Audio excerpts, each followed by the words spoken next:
Hallelujah, hallelujah, hallelujah, hallelujah. Udaramani karaba shabari Allah rabana bara bara bara bara bara bara bara bara bara bara bara bara bara bara bara bara.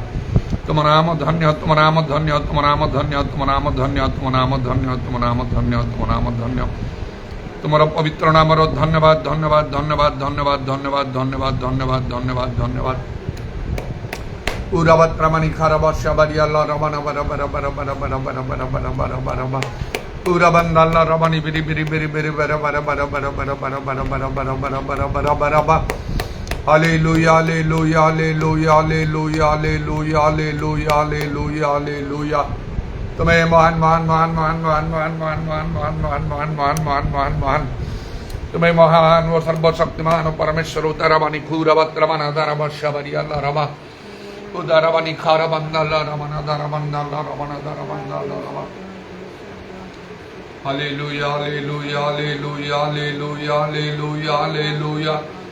Dhanya Jesu, Dhanya Jesu, Dhanya Jesu, Dhanya Jesu, Dhanya Jesu, Dhanya Jesu. Dhanya Prabhu, Dhanya Prabhu, Dhanya Prabhu, Dhanya Prabhu, Dhanya Prabhu, Dhanya Prabhu, Dhanya Prabhu, Dhanya Prabhu.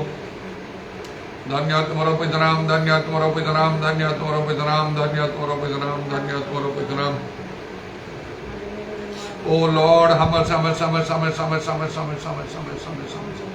O Rabashabari Kala Ravani Gurubandala Ravana Daravandala Urabandala Ravani Biri Biri Bara Bara Bara Bara Bara Bara Bara Udaravani Karava Shabari Allah Ravani Biri Biri Biri Biri Bara Bara Bara Bara Bara Bara Bara Prabhu Jisung Kanamare Jisung Kanamare Jisung Kanamare Jisung Kanamare Hallelujah Hallelujah Hallelujah Hallelujah Aman Karo Sahamast Babu Dosha Durbalata Joda Khamakro Buluturi Manchana Kro Aman को सिद्ध करो पवित्र करो परीक्षा सिद्ध करो तारावानी खारव पूरा वर्षावारी अल्लाह रवानी खारवत रमना दरबंदर ला रवना दरबंदर ला रवना दरबंदर ला रवा होली होली होली होली होली होली होली होली होली होली होली तुम नाम धन्य तुम नाम धन्य तुम नाम धन्य तुम नाम धन्य तुम नाम धन्य ओ शान रवानी अल्लाह रवानी खूरा बंदर ला रवानी बिरी बिरी बिरी बिरी बरा बरा बरा बरा बरा बरा Praise the Lord, praise the Lord, praise the Lord, praise the Lord.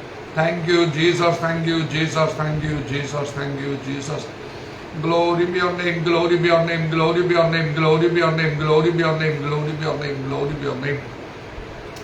तुम्हें महान महान महान महान महान महान महान तुम्हें महान और सर्वशक्तिमान और परमेश्वर उतारव शाबरी अल्लाह रवानी खार बंदरव तुम्हें जो छो से छो तुम्हारा परिवर्तन है प्रभु यीशु तुम्हें कालिया जो चिरकाल समान हो हालेलुया हालेलुया हालेलुया पूरा बाबा शाखाला रवानी आदा रवानी खारवा स्वर्गर स्वर्ग तुमको धारण करी पारना है प्रभु हालेलुया हालेलुया कारण स्वर्ग तुम्हारा सिंहासन पृथ्वी तुम्हारा पादपीठ इधर रवानी खारवा करवाना करवा ताऊ तुम्हारा बुद्धि मनुष्य बोधर गम्य होते हालेलुया ओ तुम्हारा ओ प्रभु महात्म्य अनुसंदेह होते उतारवा शाखाला रवानी खारवंदरवा पूरा शाखाला रवानी आदा रवानी पूरा बंदर कौन से भक्त तुम केवे देखने में देखी पार नहीं होली होली होली होली होली कारण शराब माने मध्य दुई पक्षरे मुख आच्छादन कर दुई पक्षरे चरण आच्छादन कर दिया दुई पक्षरे उड़ी उड़ी से पवित्र पवित्र धर्ममय बोली कही थामते हालेलुया शबरी अल्लाह रवानी खारबंदरमा तुम्हारा महिमार अप्रभु अत्यधिक महत्व अनुसारे आओ से परि समाने करि थामते हालेलुया धन्य प्रभु धन्य जीसु धन्य जीसु धन्य जीसु धन्य जीसु धन्य जीसु धन्य जीसु प्रभु तुम्हें आमान प्रति सर्वदा विश्वस्त होइछ तुम्हें तुम्हारा प्रतिज्ञा सर्वदा विश्वस्त तुम्हारा वाक्य अन्यथा माने प्रभु आकाश पृथ्वी लोपर मध्य तुम्हारा वाक्य सकल पदार्थ लो पाइयो नहीं प्रभु जीसु नाम रे दया करो उदार शाखा मानिया तार मानी खारवा आ जदि आमाने प्रभु तुम प्रति तुम दृष्टि विश्वस्त देखा जाओ ताले प्रभु आमाने प्रभु आशीर्वाद रे वर्धिष्णु हबु hallelujah praise the Lord thank you Jesus amen कर समस्त मंडली को दया करो तुम ठारे स्थिर रहा समस्त सत्य आचरण करने आत्मा सत्य पितांगर उपासना करने सर्वदा साहाय्य करो सर्व प्रकार प्रार्थना निवेदन सर्वदा आत्मा साहाय्य करने को दया करो उदारवानी खारवा शबारी अल्लाह उदावत्रमना दरवा शबारी अल्लाह खारवा अंदारमा जीसु नाम रे दया करो आत्मा कार्य सर्वत्र बड़ भाव साधित हो শুনিল ধন্যবাদ করি প্রভু যিশুঙ্কর নামে প্রার্থনা করছি।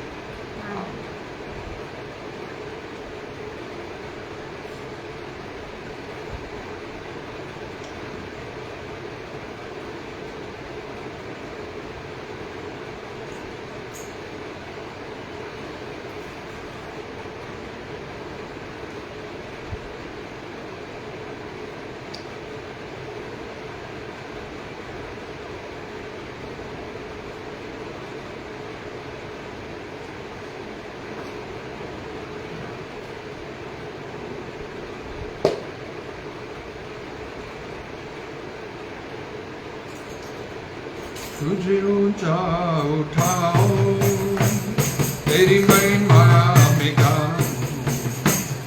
तुझे ऊंचा उठाओ, तेरी महिमा में गाऊं।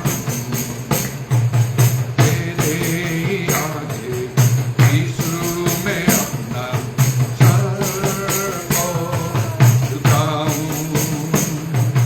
तेरे आगे यीशु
वादा किया आज मैंने प्रभु तेरे लिए जीना, प्रभु तेरे लिए मरना। वादा किया आज मैंने प्रभु तेरे लिए जीना, प्रभु तेरे लिए मरना। Hallelujah, hallelujah, hallelujah.